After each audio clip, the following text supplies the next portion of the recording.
So guys, GST में आपको पता होगा मेरे पास जैसे दो स्टेट में, एक उत्तराखंड में और एक ओडिशा में जीएसटी ऑडिट स्टार्ट करने के, इनिशिएट करने के नोटिस आ चुके हैं। मैं जो जीएसटी ऑडिट की बात कर रहा हूं वो बात कर रहा हूं GST audit bye tax officers, GST department, GST authority. मैं उस जीएसटी ऑडिट की बात नहीं कर रहा हूं जो सीए करता है या कॉस्ट अकाउंटेंट करता है, वो जीएसटी ऑडिट नहीं, जो जीएसटी ऑडिट ऑफिसर करते हैं। वो मेरे पास नोटिस दो स्टेट के आए हैं। पहले मेरे पास महाराष्ट्र का आया था 2 क्लाइंट्स के लिए, वो कंप्लीट किया, बट अभी ओडिशा का भी आया है, फिर फरीदाबाद की साइड का आया, फिर उत्तराखंड की साइड का आया है। तो ये नोटिस आ रहे हैं धीरे धीरे करके। तो गाइस, साथ ही एक इंपॉर्टेंट गाइडलाइंस को इशू किया गया है कि आपके जो ई क्रेडिट लेजर में बैलेंस पड़ा हुआ है उसे ब्लॉक किस तरह से किया जाएगा, कितने अमाउंट पर कौन ब्लॉक करेगा, क्या रिस्ट्रिक्शन लगेगी, कभी भी मुंह उठा के ब्लॉक कर दिया जाएगा। बिकॉज मुझे अभी भी याद है 2 महीने पहले या 3 महीने पहले किसी से बात हुई थी, उन्होंने मुझे बोला कि सर हमारा अमाउंट ब्लॉक कर दिया है, हम पेमेंट करने लगे तब पता लगा कि अमाउंट ब्लॉक्ड है।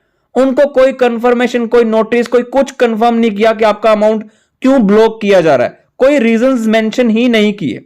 तो आपको आज की गाइडलाइन में पता लग जाएगा कि क्या प्रॉपर रीजन होते हैं, कब ब्लॉक किया जाता है। तो प्लीज वीडियो को एंड तक देखना और इन गाइडलाइंस को डाउनलोड करने के लिए टेलीग्राम को ज्वाइन कर लेना, लिंक आपको डिस्क्रिप्शन बॉक्स में मिल जाएगा। बट अगर आप चैनल पे नए हैं तो चैनल को सब्सक्राइब कर लो, बेल बटन को प्रेस कर लो ताकि आपको सारी नोटिफिकेशन मिलती रहे। वीडियो को लाइक शेयर करना मत भूलना।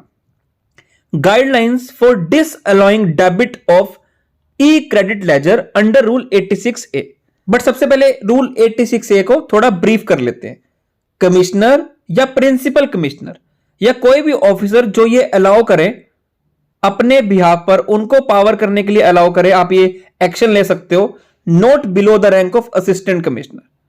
तो वो ये एक्शन ले सकता है क्रेडिट को डिसअलाउ करने का कि आप यूज नहीं कर सकते टैक्स पेयर। अब कितने अमाउंट के लिए असिस्टेंट कमिश्नर करेगा, डिप्टी कमिश्नर करेगा, एडिशनल कमिश्नर करेगा, प्रिंसिपल कमिश्नर करेगा, तो वो आपको पता होना चाहिए।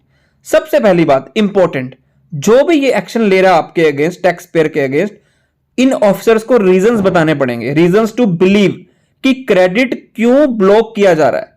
जैसे मैंने आपको बताया मेरे किसी नॉन के केस में क्रेडिट ब्लॉक किया था, तो बट रीजंस बताए ही नहीं थे।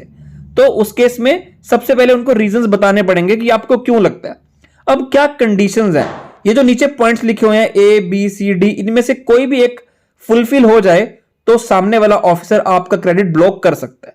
क्या रीजन है कि जिनसे आप परचेज कर रहे हो इनवॉइसेस पर, वो जो रजिस्टर्ड पर्सन है, सप्लायर है, वो एग्जिस्ट ही नहीं करता, या वो जिस प्लेस से दिखा रहा है बिजनेस वो एक्चुअली में रजिस्ट्रेशन वहां से ली नहीं हुई। Not to be conducting any business from any place for which registration has been obtained. मतलब या तो वो एग्जिस्ट ही नहीं करता, या तो जहां पे उन्होंने रजिस्ट्रेशन ली है वहां से वो बिजनेस ही नहीं कंडक्ट कर रहा। Not to be conducting any business, या आपने क्रेडिट क्लेम कर लिया है और गुड्स और सर्विस रिसीव ही नहीं किए हैं, ये भी कंडीशन है। अगला कि जो सप्लायर है उसने अभी तक टैक्स पे ही नहीं किया, अगर वो पे ही नहीं करेगा तो हमें क्रेडिट कैसे मिलेगा, तो ब्लॉक तो करेंगे ही। या जो मैं दिखा रहा हूं कि मैं क्लेम कर रहा हूं, मैं खुद ही एग्जिस्ट नहीं करता, या मैं बिजनेस कंडक्ट नहीं कर रहा उस प्लेस से जहां से मैंने रजिस्ट्रेशन ऑब्टेन की है। या दूसरी बड़ी बात हो सकती है कि जिस बेसिस पर मैंने क्रेडिट क्लेम करना है मेरे पास टैक्स इनवॉइस ही नहीं है, डेबिट नोट ही है मेरे पास, उनकी कॉपी ही नहीं है। तो इन सभी रीजंस में, मतलब इन जो मैंने ऊपर आपको दिखाया, इनमें से कोई भी एक कंडीशन फुलफिल हो जाए तो हम क्रेडिट यूज नहीं कर पाएंगे, सामने वाला ऑफिसर ब्लॉक कर देगा। प्रोवाइडेड वो ब्लॉक तभी कर पाएगा जब आपको वो रीजंस बताएगा, रीजंस रिकॉर्ड करेगा। कहने की बात यह है कि वो जब भी ये ओपिनियन फॉर्म करेगा ना, उसको प्रॉपर एप्लीकेशन ऑफ माइंड करनी है, माइंड को यूज करना है प्रॉपर तरीके से, considering all the facts of the case.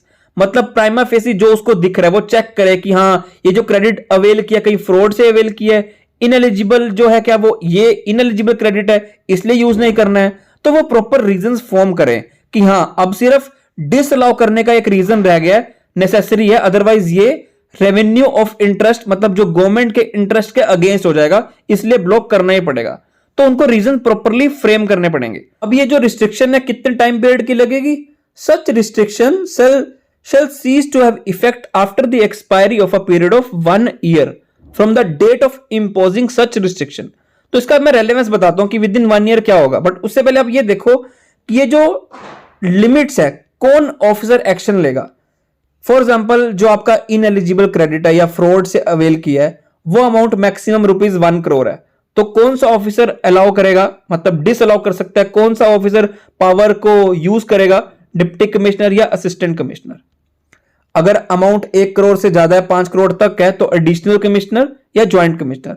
5 crore से ज्यादा है तो प्रिंसिपल कमिश्नर या कमिश्नर। अब विद इन 1 ईयर में क्या होगा, जैसे ही एक बार रीजंस टू बिलीव दे दिए, अमाउंट को डिसअलाउ कर दिया कि आप यूज नहीं कर सकते, तो विद इन 1 ईयर तो आप रिस्ट्रिक्शन आपके ऊपर लगी रहेगी। But within that period meanwhile क्या होगा, as the restriction on debit of e credit ledger of rule 86 A, एक बार रूल 86 ए लग गया, ये रिस्ट्रिक्शन क्या करवाती है, प्रोटेक्ट करती है इंटरेस्ट ऑफ द रेवेन्यू, कि जीएसटी अथॉरिटी को अगर लग रहा है कुछ फ्रॉड हो रहा है तो उससे उनको प्रोटेक्शन मिलेगी, बट साथ ही साथ ये working capital of the tax payer पे भी इंपैक्ट डालेगा। सो इट शुड बी एंडेवर्ड, तो ये इंश्योर करना है कि प्रॉपर इन्वेस्टिगेशन या एडजुडिकेशन कंप्लीट हो जाए at the earliest with in that period. जो 1 साल है इसके बीच बीच में पूरी इन्वेस्टिगेशन कंप्लीट हो जाए, जो भी एक्शन लेना है, so that the due liability arising out of the same can be recovered from the said taxable person, कि अगर वो एक्चुअल में सही केस है, फ्रॉड किया जा रहा है, तो उनसे अमाउंट रिकवर कर लिया जाए।